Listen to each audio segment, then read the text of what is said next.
Good morning. It is very early, a little after 5:45 or not.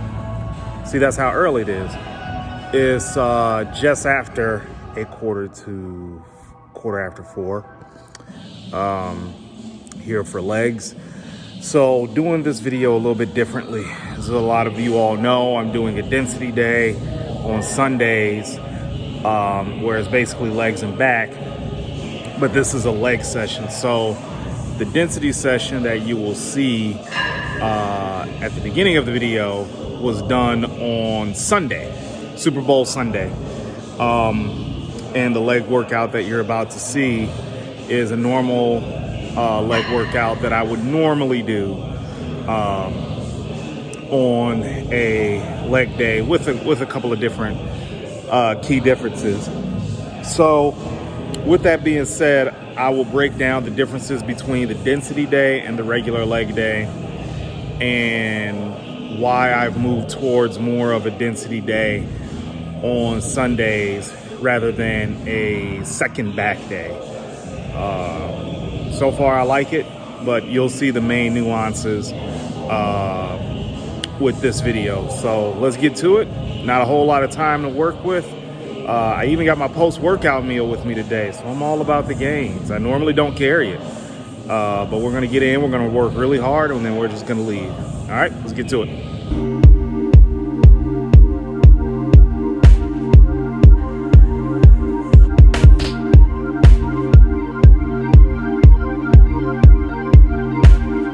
Okay, we're going super long form today. So this is the density day that, as you can see, was filmed on Super Bowl Sunday. Congratulations to the Detroit Rams. That's just a joke, guys. You people from LA, don't try to jump me. Starting off with leg curls. Whether it's a density day or a normal leg day, I'm going to warm up with leg curls. I find the Nautilus machine starting to be a little bit too light, but I'll go back to it and just up the reps on it. But right now, just using the seated hamstring curl on the Cybex machine. Again, ad nauseum, it just provides a really good stretch at the top of the movement, and it's just something that I've been responding favorably to. It's really been putting my hamstrings in a position where they just get a really, really strong contraction. So I've just been staying with the movement and just trying to beat reps in this, that, and the other. But for this workout, I did not try to do that. What I did is I did a cluster set. I'm not going to call it muscle round style because the last time I called it something a muscle round, Scott Stevenson, who I love, basically jumped and pounded me on my fucking head. So we're just going to say this is a cluster set inspired by doing muscle rounds when I was doing fortitude training. So did 6 sets of 4 reps with 10 seconds rest in between each set. Seeing as that I'm slowly getting stronger on these, I can push up that weight a little bit. Normally I would do something, or I do a weight that I can manage for 15 reps relatively easy, and I just do a cluster set that way. But the 6 sets of 4 is an arbitrary number, especially if I'm not following fortitude training the proper way. So I've been doing 4 sets of 6. You could do sets of 3 until you just fail out. But you basically want to hit failure those last few sets. You want to really be struggling. And as you can see, my hamstrings were struggling. They were really starting to cramp up. I thought they would lock up on me. I'm so glad they didn't, because if you haven't had a hamstring lock on you, let me tell you something. It is one of the worst pains in the world. But in any event, good way to warm up for density day, and moved on to the stiff leg deadlifts. Now, I had been doing a full pause on the floor, but today my low back was just like, it wasn't having that initial pull from the floor. So I just used a rack and just did stiff legs basically from the rack position. So got up to 3 plates and was eventually able to beat my best off the floor, but I'm not counting it as a PR. We'll just say it's a intermediary PR, as I did handle the weight, but I handled it under different circumstances. So in my mind, on paper it can count, but in my mind it doesn't. It's just something that is there for right now to hold the place of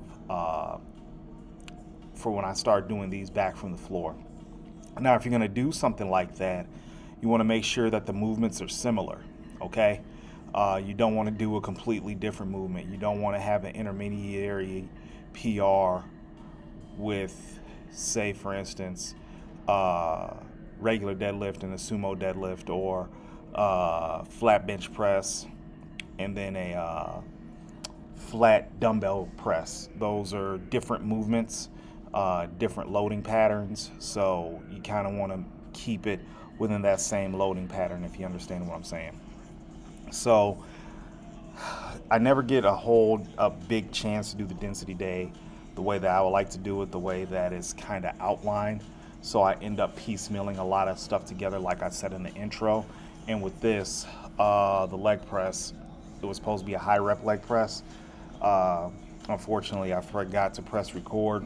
So I was able to get some good work in on this, but really I should have warmed up with leg extension before I went to this. I keep forgetting that I'm 42.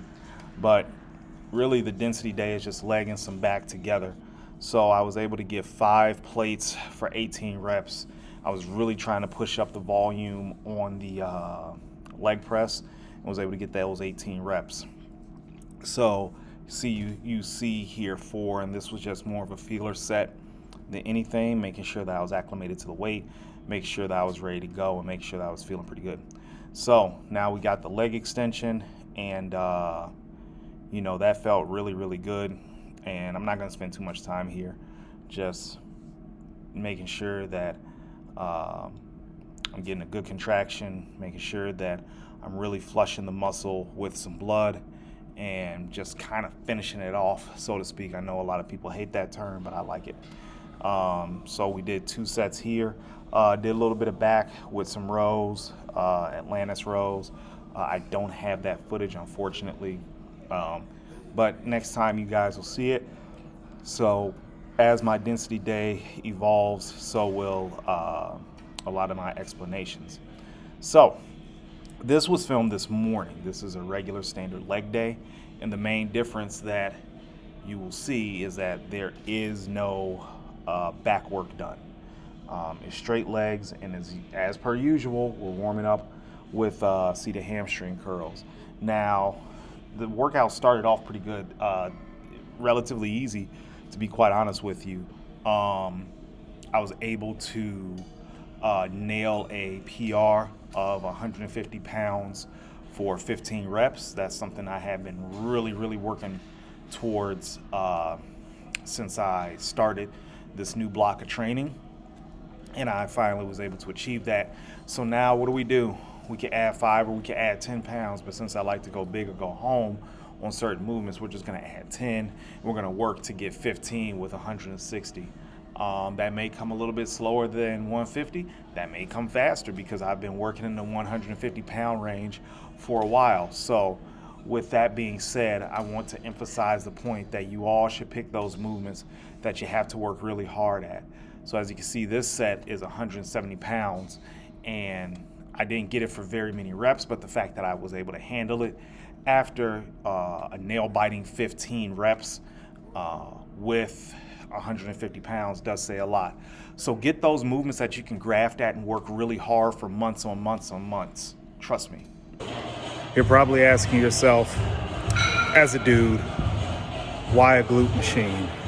Why do we want to train the glutes? Glutes are one of the strongest body parts in the body. All right, it's one of the most densest, most powerful groups that you can develop. If you're a sprinter, develop your glutes. If you're a powerlifter, develop your glutes. If you're a bodybuilder, don't go on stage with underdeveloped glutes, because you have to have something to cut up. But if you ain't got no clay, what's the point? Train your glutes, guys, whether it be glute bridges, the glutator, single leg, single leg, split squats, something. Get the glutes developed, get them popping, get them ready.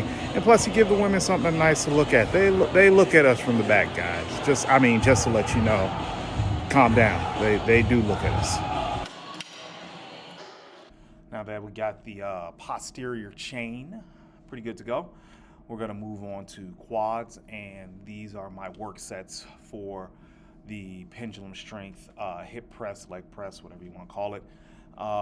Quad bias this movement, so my heels are hanging off the bottom of the platform a little bit. I'm keeping my feet narrow, and I'm bringing my knees straight back. So this is biasing the quads. It's not going to be 100% quadricep work. You're going to get some hamstrings, you're going to get some glutes in there. So, don't panic if you think you're not isolating the quads all the way. The only real quad, 100% quad exercise that you do have is the leg extension. Everything else, you're going to get some hamstring, you're going to get some glute, even if it is a leg press. So a way to approach your lower body training is to think of it as every exercise you do, you're going to affect the totality of your lower body, all right? Unless it's super targeted like calves. Understand that you're not going to compartmentalize your legs with the squat. You're not going to shut down hamstring work. You're not going to shut down glute work. You can emphasize those body parts, don't get me wrong, during a movement, but you're not going to shut down those body parts.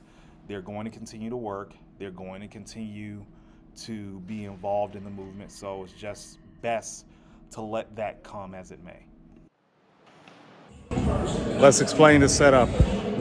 I got squat wedges from Prime Fitness right here, right? See that?